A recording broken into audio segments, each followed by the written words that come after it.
If you think investing is risky, wait until you get the tips for not investing. If you think trying is risky, wait until you get the tips for not trying. I mean, it's all risky. The minute you were born, it got risky. I'll tell you how risky life is. You are not gonna get out alive. Guys, welcome back to your girl Precious Mulebo. And as you can see by the title, I have my first guest on the small business series. His name is Ryan Chihota. And we are going to jump into how he started his small business. We're going to get to know him and we're going to get some tips on how you at home can also start something similar. As you all know, South Africa is going through a crisis with unemployment. So this is my contribution to that. Hey Ryan, how are you doing? I'm doing well, thank you. How are you doing? I'm good, thanks. Thank you so much for joining us or joining me on today's episode. No, it's a pleasure. I'm very humbled. So, why don't you tell the listeners what you do, what's your small business, and where it started? All right. So I currently run a branding company. In fact, I branched out to other things, but when I started, it was mainly with branding. I was just walking around town and then looking for something to wear on my matric after party, and then I walked into this shop, and currently they do t-shirts and stuff, and I was like, wow, this is actually nice if I can wear something branded, my name and surname on it. It will actually look cool because back in the days we didn't really have much of those. Talking about 2018. This is when the idea was born. So I went in there, made my own t-shirt as a customer, obviously, and went to my after the metric dance, metric farewell, others may call it that. And then the after party, obviously, we don't wear formal, we wear like casual, smart casual. And then I was rocking my t-shirt there, and everyone was like, wow, this t-shirt has your name and surname on it. I'm like, yeah. How did you do it? And I was like, well, this other shop somewhere. And then I was like, ah man, I can actually make t-shirts, hey? Because you know, being an entrepreneur, and having that entrepreneurial mindset, you always try to identify a business opportunity Definitely. from the energy that you are getting from people.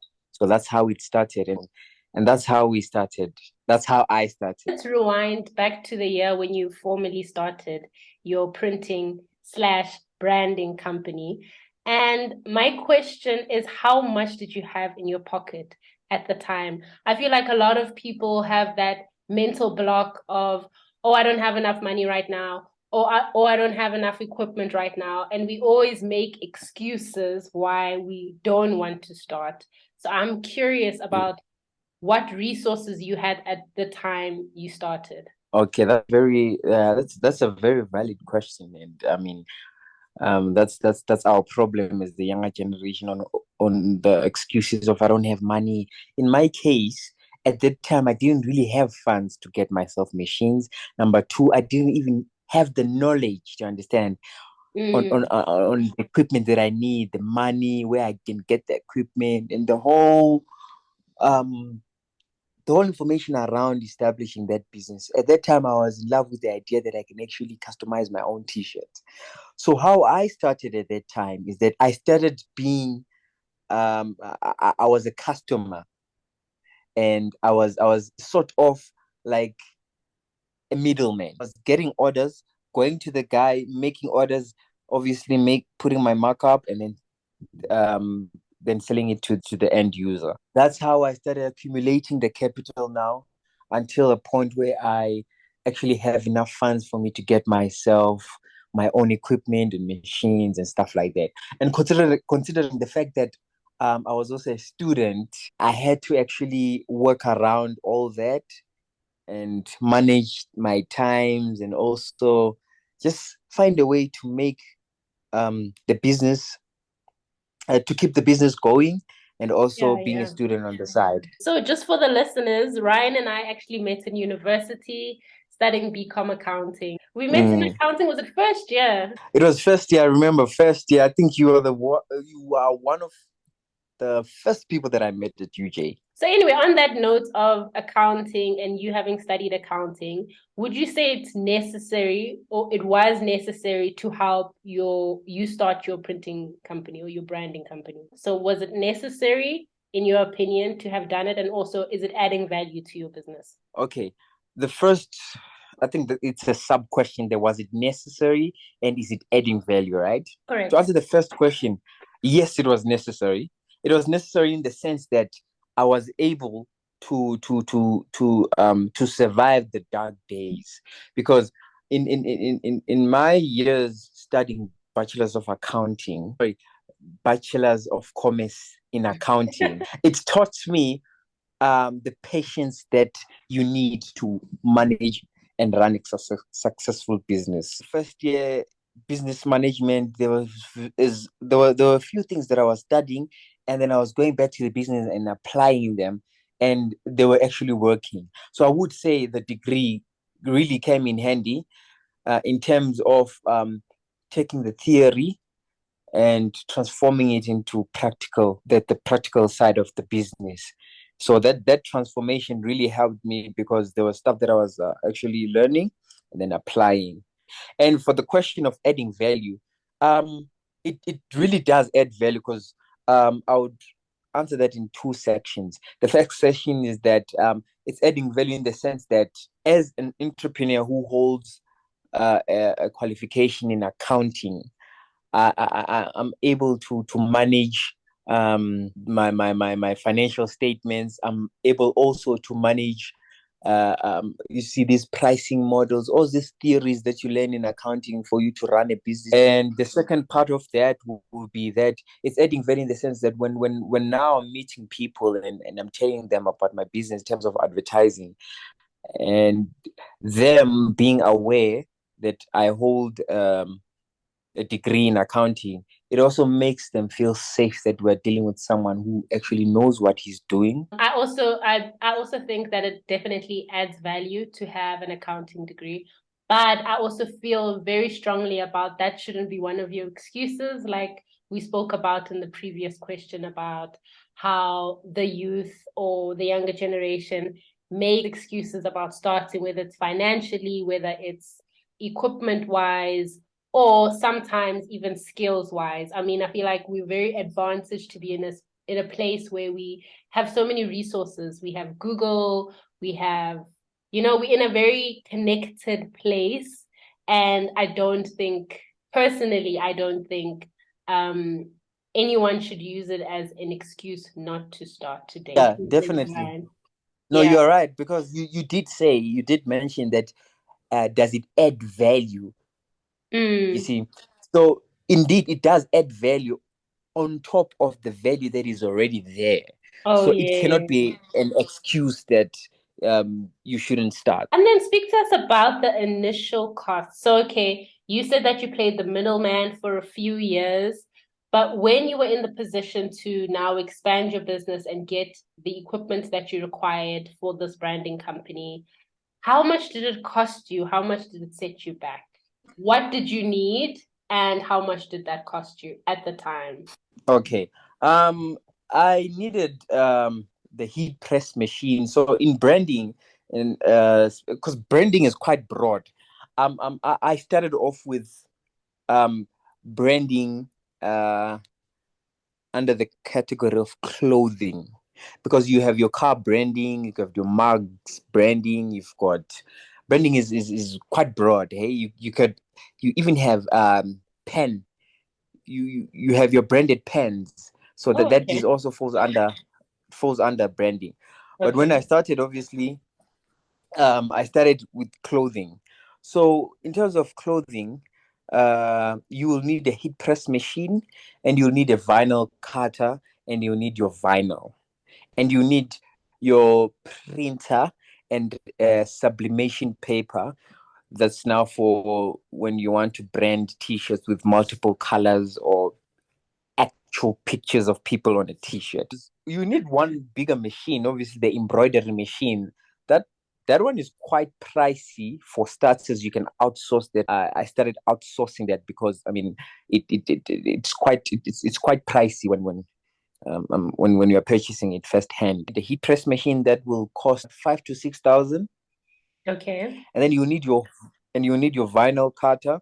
There's a portrait cutter, which is you can get it for 5,000, and there's your a bigger one which can cut up to I think A2 size that can be 6.5 to 7,000.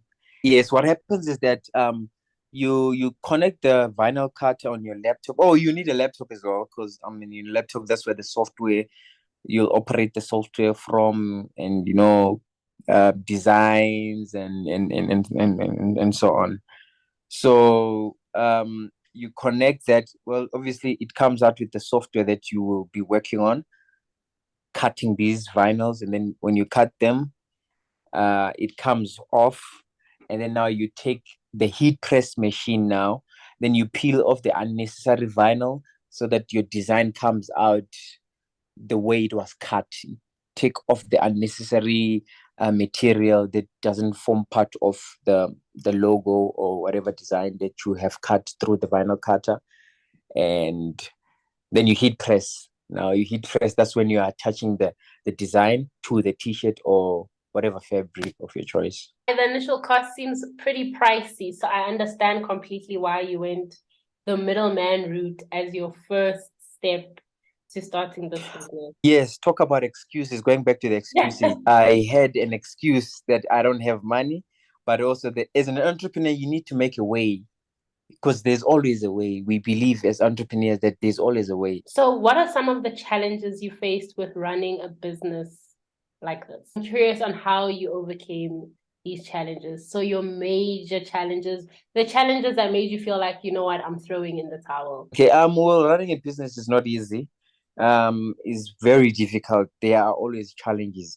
I was actually listening to one quote. I digress. I'm sorry. I just wanna No problem. share this short useful statement. I was listening to one of the speakers this morning actually that says when an opportunity arises, it arises with challenges as well. So whenever you are tackling or going for a certain opportunity, it is guaranteed that you will face challenges because obviously nothing comes easy. So in terms of these business, the business that I got into, you have challenges as there's quite a lot of competitions around. There's a lot of branding companies out there. You already entering a market that is saturated, so you obviously need to come up with a plan that would make your business unique from the others. That's challenge number one. And obviously, but that's not really a major challenge. The major challenge now is developing a customer base because any business without customers, well, it runs a loss because there's no sales. And another challenge now is actually establishing yourself, like establishing that identity in business that will actually be distinct from other people. In terms of competition, I realized that customer service is very important when running a business and actually working with people because, I mean, how you treat your customers um, influences the growth of your sales volume. A lot of companies, when they have many customers, their customer service tend to diminish Mm. because during those first years of actually, you know, how you treat your first customer should be how you treat your customer number 1,000. Most business, when they get to customer number 1,000, the customer service diminishes because they get to a point where they're comfortable knowing that I have 1,000 more of these. So there's another quote that says success is a lot of little things done well. So every customer should be just treated in a way that you would want them to come back. Your customer service also is a form of advertising. Word of mouth to the key of getting another customer, having this customer tell other people about your business through the service that you provide them with. And on that advertising note, is there any advertising that you did, especially in the early days?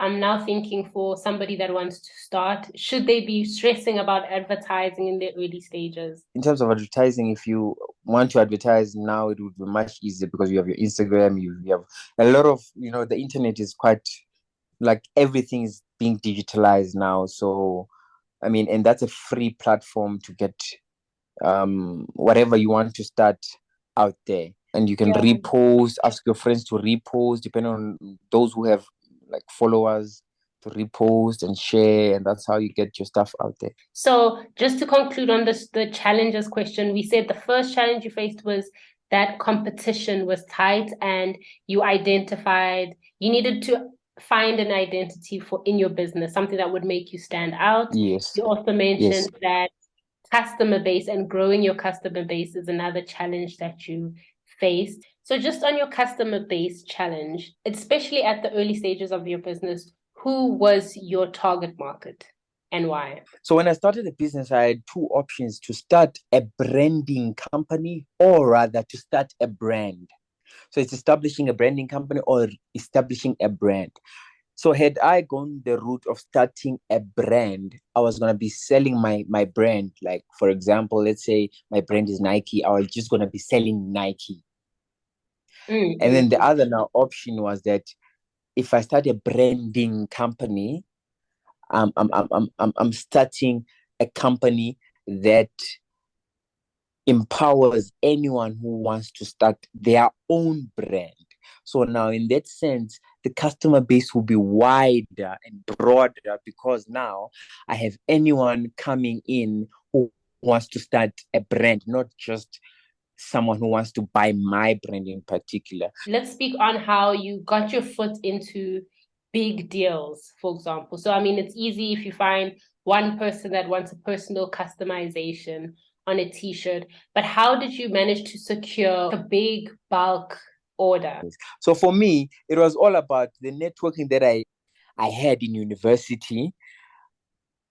Those people also went to companies of which when they speak of, oh, we need a branding company for this, then they remember that guy from UJ or from Oh. class or from university.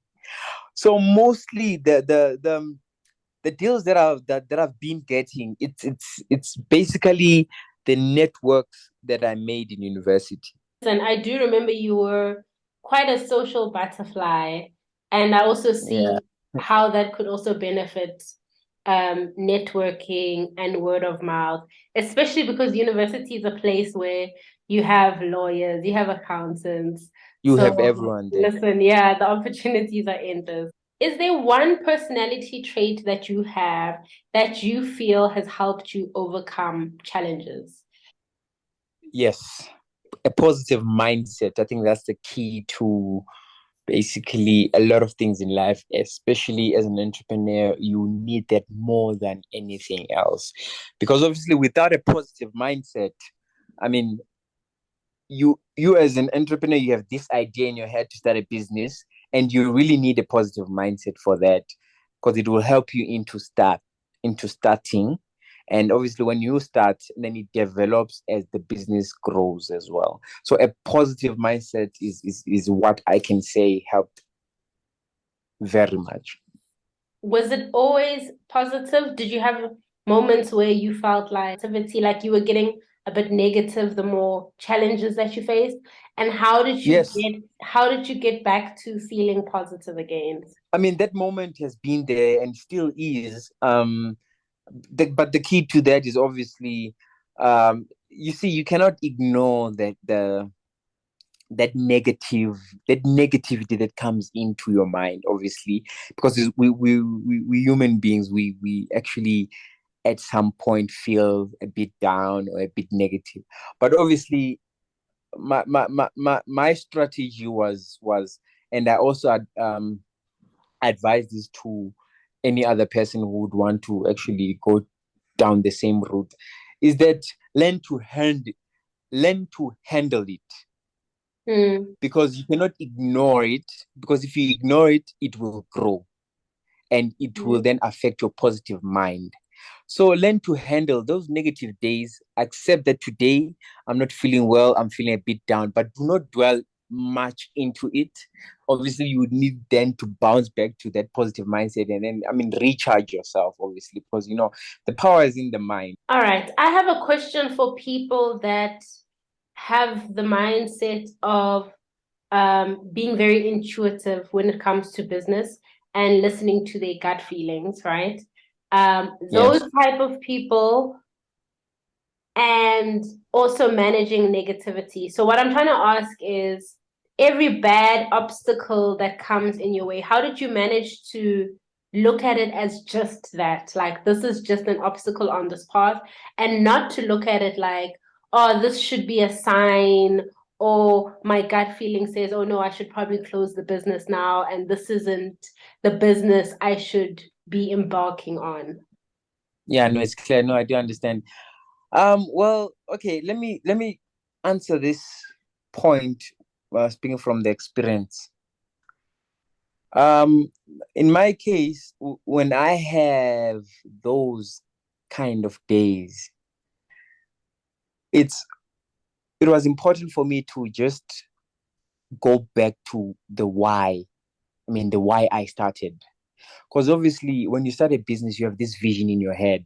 So when you go back to that vision, for me, it was more like a reset button for me. And then it gives me energy to say, okay, man, when I started, why I started, and also going back to that point, you'll also remember that when you started, you knew it wasn't going to be easy. Tough times will come, and then when they come, now you acknowledge them. Well, these are the tough times that I anticipated. Apologize for those who don't believe in the Bible, but there's this verse in the Bible that say we walk through the valley of the Mm. shadows and all these things because we have a view of what's on the other side of the valley. So for me, I used to go back to that theory, knowing that okay, right now it's not really the best of times, but when I go back to the why I started, and I see that view and of the other side of the valley, and then I realize that let's walk through it. Know so many people who have faced their first obstacle and they were ready to throw in the towel because their reasoning, because maybe this business is it's not the right business idea. So basically you're saying is focus on the why and not looking Yes. at why you shouldn't, rather why do you want it to work? And also, sometimes if you go back on the why you started, obviously you will then regroup. But what's also important is to also realize that maybe the approach, you need to change the approach, not Mm. change the direction. Sometimes maybe you're just using the wrong methods, but on the right idea. So you cannot change Oh. the right idea because of the wrong methods. So for me, it was always that the idea is the right idea. So if I'm going through these phases, maybe I'm using the wrong approach. So you Okay. change certain approach, like try to also be innovative in finding ways to overcome challenges, not to actually then just give up. And how do you know if you need to keep being persistent or when you need to change? Because let's say, for example, a customer comes, they're unhappy. Do I change Yes. immediately or do I change when the fourth customer comes and be unhappy, or the fifth, the sixth, the seventh? Or how do I know when to be consistent and when to now start reevaluating my strategy? I think I think it's very important to reevaluate after every customer, because obviously you remember, as a small business, the way you treat your customer, be it one customer, it's just as important, because now if you lose that customer as a small business, you are just only becoming smaller, not actually bigger. So the valuation is necessary for every customer when dealing with some customers are very hard to deal with. You must always remember that this person is the reason why your business will continue to run. So if you keep that in mind, you obviously want to make sure that their needs are met. When dealing with a hard-headed, I say this with respect, hard-headed customer, you must understand that this is an opportunity for you to actually showcase your business. In that particular incident, you not necessarily have to look at the profit that you need to make with that customer, but use that as a platform to advertise what you are capable of when under pressure.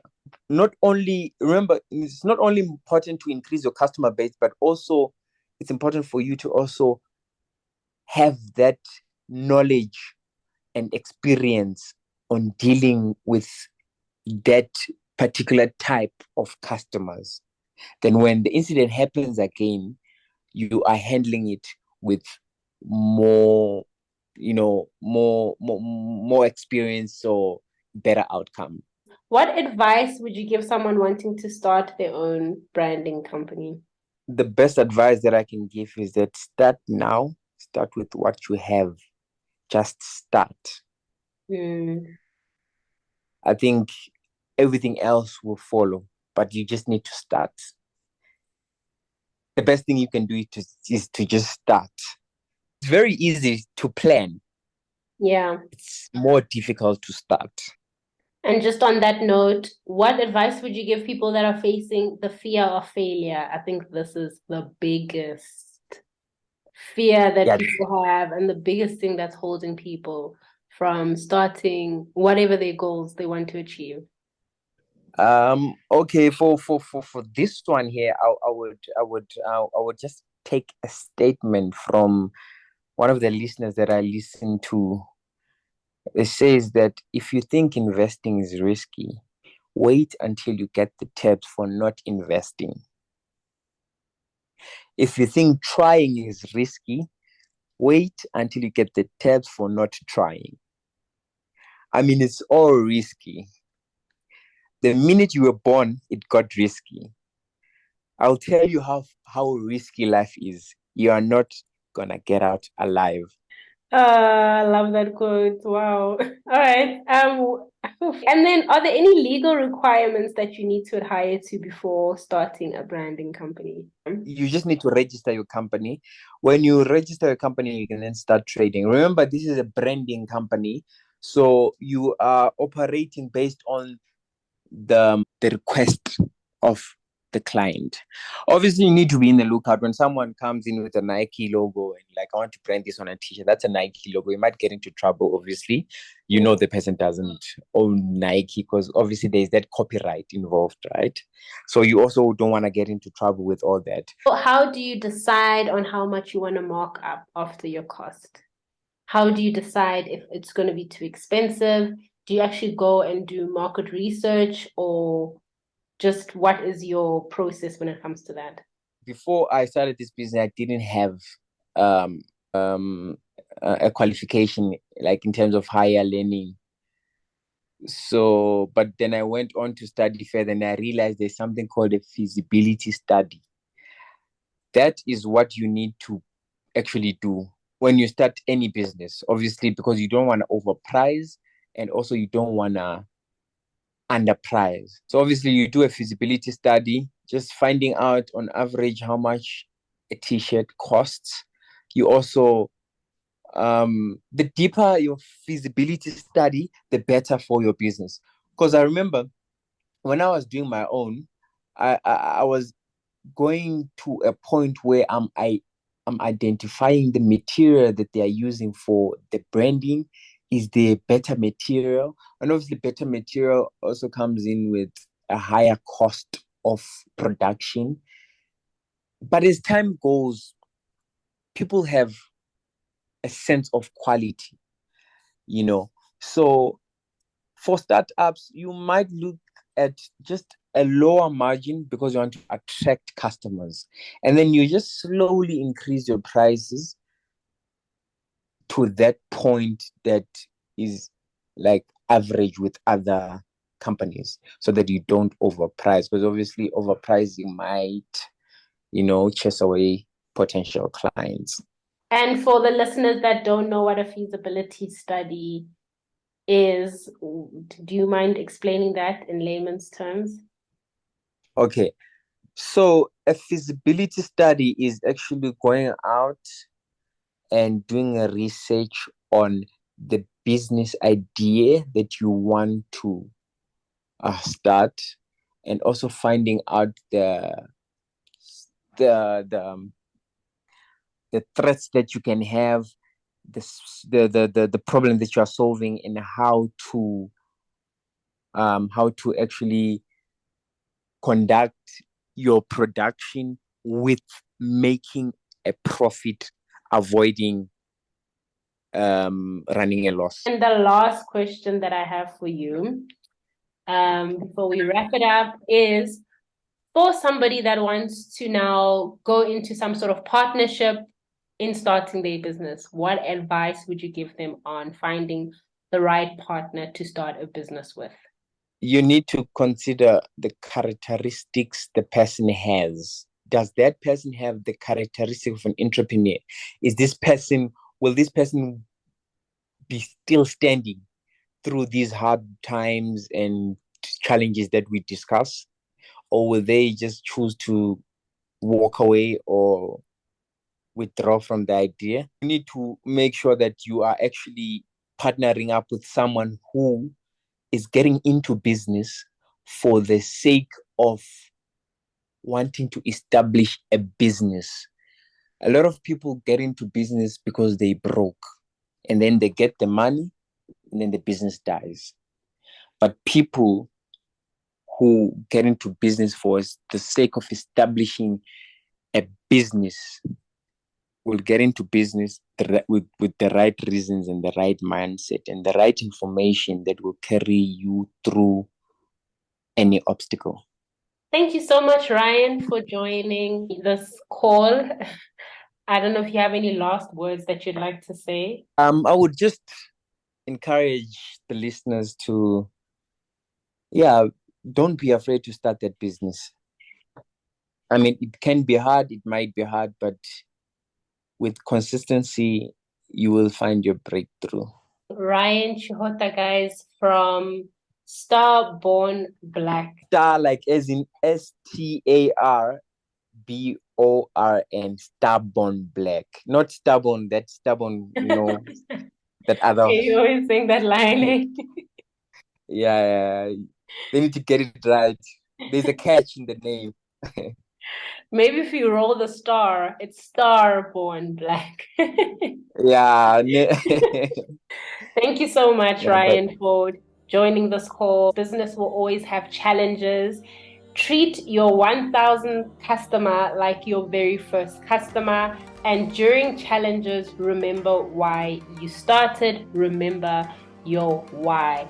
Thank you so much, Ryan. I found incredible value from this. I hope people that are listening have found value too, and that you're able to start today.